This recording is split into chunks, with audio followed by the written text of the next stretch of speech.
Jaz bi se najprej zahvalil Aleksandru. Sploh, da si me spustil zraven, ker ko sem mu prvič rekel, da bom šel na kovča, da bi šel na kovča, je rekel, ne, ti ne.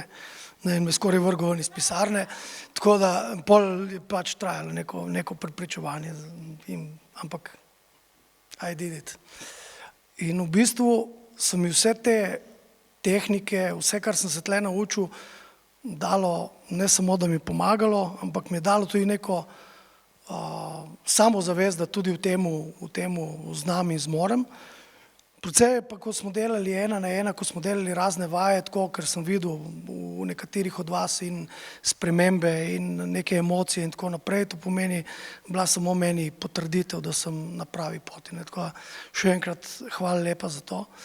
Bom pa na koncu v bistvu vam rekel samo en nasvet, v bistvu sta dva, ne. Ker vsi pravijo sky is the limit, ne, zakaj bi se limitirali, ne, imejte v mislih, da sky is just the beginning, ne. Tako da je dosti več prostora od tistega, ki mislite, da je. Poleg tega pa v bistvu imejte vedno v glavi, da če mislite, da imate kakršnokoli oviro oziroma da nekaj ne zmorete, ne, za vsak izziv obstaja pozitivna rešitev.